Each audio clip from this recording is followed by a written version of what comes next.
warahmatullahi wabarakatuh. Izin memperkenalkan diri, nama saya Iza Dinastiar dengan NPM 2311080051. Saya akan membawakan materi tentang Islam, lingkungan, dan sumber daya alam. Pembahasan A. Lingkungan dan sumber daya alam dan perspektif Islam.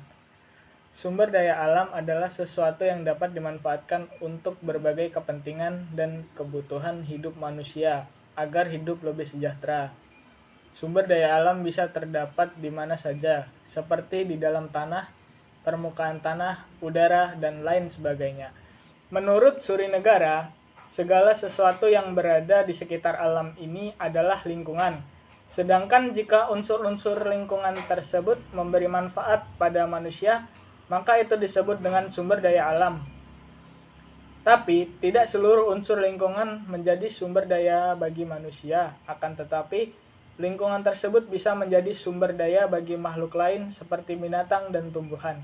Menurut Agus Purwanto, banyak sekali ayat-ayat Al-Quran yang menjelaskan sumber daya alam, seperti ayat-ayat yang sudah diklarifikasikan subjeknya dalam bukunya Ayat-Ayat Semesta.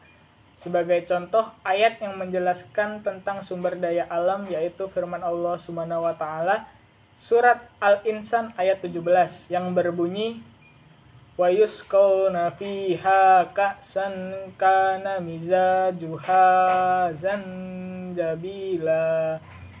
Artinya, di dalam surga itu mereka diberi minuman segelas minuman bercampur jahe.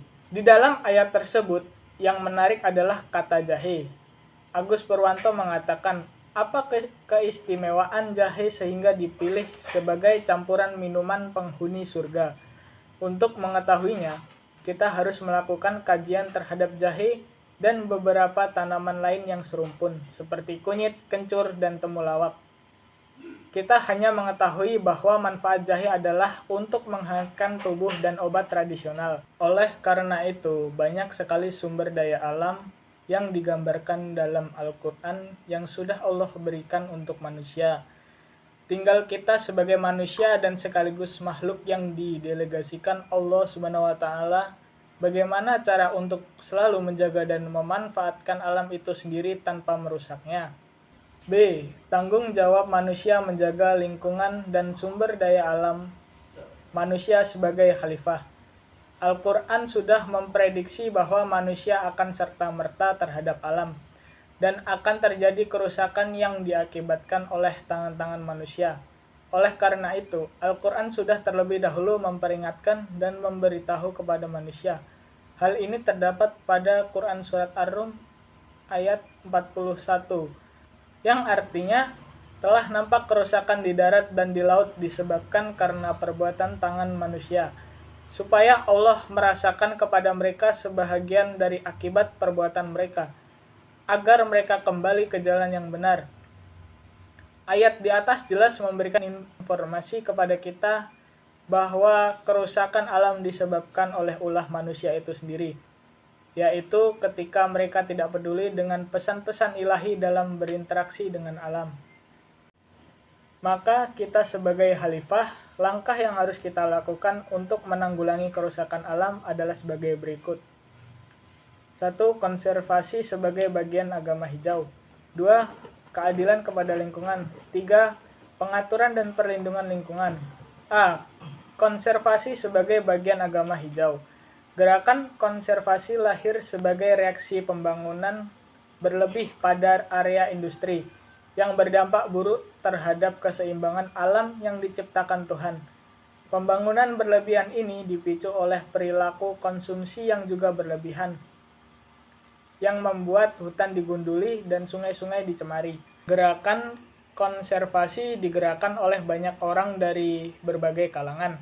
Salah satunya Presiden Theodore Roosevelt yang berkata, "Saya mengakui hak dan kewajiban generasi ini untuk membangun dan menggunakan sumber daya alam tanah kita, tetapi saya tidak mengakui hak untuk menyia-nyiakannya atau merampok dari generasi yang datang setelah kita akan menggunakan secara boros.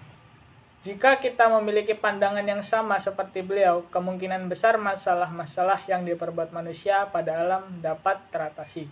B. Pengaturan dan perlindungan lingkungan. Bermula sekitar pertengahan 1900-an, pemerintah berbagai negara mulai menuntut pengaturan industri serta menuntut perlindungan kehidupan liar dan ruang terbuka.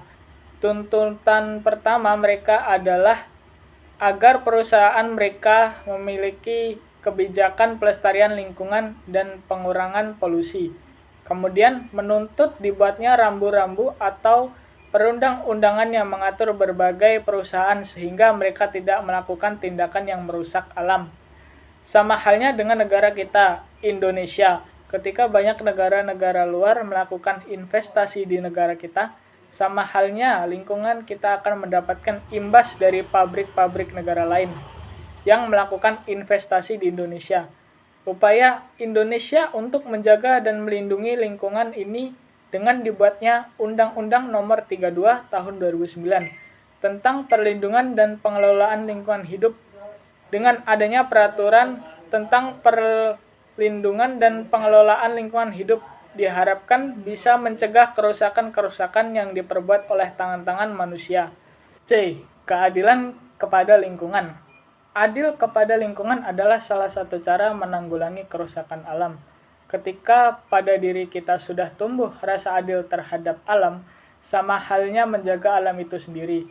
Kesetaraan seperti ini pada dasarnya sesuai dengan prinsip agama hijau, yang meyakini bahwa kesatuan manusia dengan planet ini dan bahwa keadilan terhadap lingkungan termasuk binatang dan tumbuhan berarti keadilan terhadap manusia juga.